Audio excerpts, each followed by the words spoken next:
Salam Kukar Pintar. Halo anak-anak, senang bisa bertemu kembali bersama saya Rita Sinaga. Apa kabar kalian hari ini? Saya berharap masih tetap baik-baik saja ya. Baik anak-anak, alhamdulillah ini adalah pertemuan kita yang pertama di bab terakhir, yaitu bab 8 dengan tema menjadi pembaca yang efektif. Oke, dan buku yang kita gunakan masih tetap sama, yaitu buku Bahasa Indonesia terbitan Kemendikbud revisi 2017.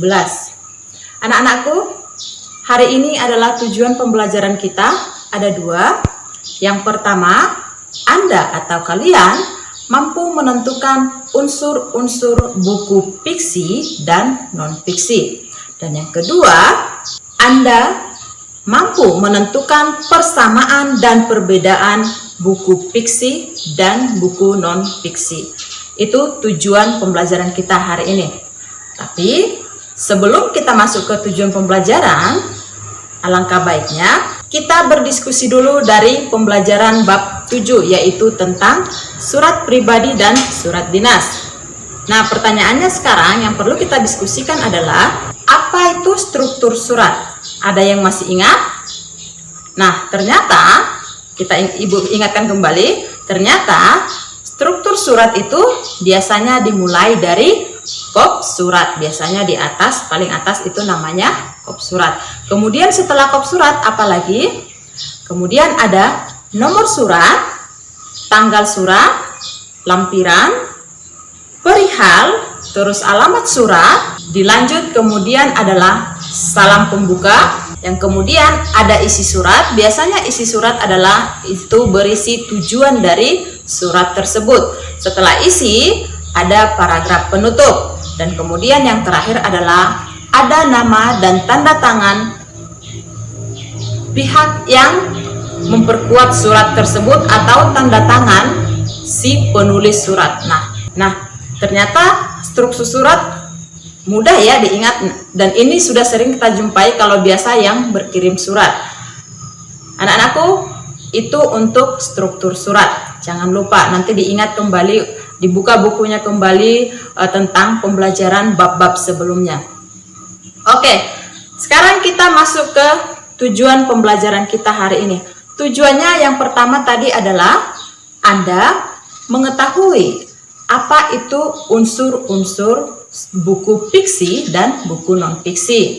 Tapi sebelum itu pertanyaannya lagi, ada yang tahu apa itu buku fiksi dan apa itu buku non-fiksi? Berarti secara garis besar ini sudah biasa Anda dengar. Nah, kalau buku fiksi itu apa? Ada yang masih ingat cerita fantasi dan cerita fabel? Kalau cerita fabel itu tergolong fiksi dan cerita fantasi itu tergolong fiksi. Berarti dapat kita tarik garis kesimpulan bahwa buku fiksi adalah buku yang berisi kejadian atau cerita yang tidak sebenarnya. Contohnya yang sudah kita pelajari, ada teks fantasi di bab 2 dan ada teks fabel di bab 6. Nah, sekarang pertanyaannya, kalau buku non-fiksi itu apa? Nah, buku non-fiksi adalah buku yang berisi kejadian sebenarnya yang disampaikan menurut pendapat atau opini yang telah melakukan penelitian dan telah diuji kebenarannya. Dari pengertian tersebut, ada yang masih ingat di pembelajaran bahasa Indonesia bahwa ini sudah pernah kita pelajari? Betul.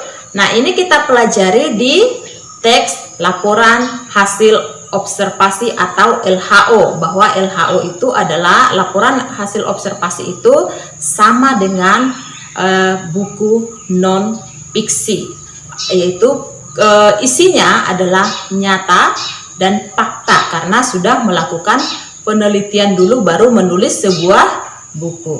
Baik anak-anak, itu untuk buku fiksi dan buku non-fiksi. Sekarang kita masuk ke unsur-unsur buku fiksi dan non-fiksi. Kita mulai buku fiksi, karena ini adalah buku berarti diawali dengan cover atau sampul. Kemudian ada rincian subbab buku, dilanjut kemudian ada judul subbab, Dan yang keempat, ada tokoh dan penokohan. Kenapa ada tokoh dan penokohan? Biasanya ini adalah buku cerita. Dan yang terakhir adalah tema cerita. Nah, ini untuk unsur-unsur buku fiksi. Nah, sekarang kita lanjut untuk unsur-unsur buku non-fiksi. Biasanya ini masih tetap diawali dari cover karena dia berupa buku. Yang kedua, ada rincian subbab buku. Kemudian yang ketiga, ada judul subbab. Yang keempat, ada isi buku. Dan yang kelima, ada cara penyajian isi buku. Nah, ini unsur-unsur buku non-fiksi. Baik, sekarang kita cari persamaan dan perbedaan buku fiksi dan buku non-fiksi. Nah, kalau buku fiksi ini adalah bersifat fiktif dan tidak dapat dibuktikan isi dari buku tersebut. Dan yang kemudian ada terdapat urutan waktu. Biasanya di buku fiksi ada urutan waktu. Dilanjut ada terdapat tokoh dan watak tokoh atau sifat tokoh di dalam buku tersebut. Selanjutnya ada dialog. Di dalam buku itu ada dialog karena ini merupakan buku cerita. Dan penggunaan bahasa pada buku fiksi adalah menggunakan bahasa tidak baku. Karena ini percakapan sehari-hari, yang dilakukan adalah percakapan sehari-hari, maka buku fiksi itu menggunakan bahasa tidak baku. Berbeda dengan buku non-fiksi. Nah, kalau buku non-fiksi itu adalah isinya bisa dibuktikan sesuai dengan fakta. Kenapa? Karena tadi Ibu sudah menyampaikan bahwa buku non-fiksi itu ditulis melalui pendapat atau opini seseorang atau opini si penulis melalui fakta, melalui penelitian si penulis. Kemudian apa yang ada lagi untuk buku non-fiksi? Nah, bahasa yang mereka gunakan itu biasanya adalah bahasa baku dan isinya adalah tentang keilmuan atau pengetahuan yang disampaikan kepada si pembaca. Oke, itu untuk perbedaannya. Sekarang kita masuk ke persamaannya. Persamaan buku fiksi dan buku non-fiksi adalah yaitu merupakan sama-sama buku bacaan, terus merupakan karya tulis, kemudian memiliki kaidah yang sama, dan selanjutnya merupakan hasil pemikiran seseorang. Nah, ini adalah persamaan buku fiksi dan buku non-fiksi. Baik anak-anakku, sekarang kita lanjut. Sekarang kalian adalah berlatih untuk mengerjakan LKPD yang ada di bukumu atau yang ada di video ini. Perhatikan. Pertama-tama petunjuknya, pertama Anda pinjam buku di perpustakaan sekolahmu, atau memang kalau kau sudah punya buku, boleh kamu pakai. Pinjam salah satu buku fiksi dan buku non-fiksi. Kemudian kamu tulis unsur-unsur buku fiksi dan non-fiksi yang kamu pinjam tersebut. Apa unsur-unsurnya? Setelah itu, yang kedua perintahnya adalah tulis persamaan dari buku tersebut dan tulis perbedaan antar buku tersebut. Misal perbedaan buku fiksi dan non-fiksi yang kamu baca itu apa perbedaannya dan persamaannya apa. Itu untuk kegiatan kalian hari ini. Baik anak-anakku, saya kira sampai di situ tentang pengertian dan unsur-unsur buku fiksi dan non-fiksi.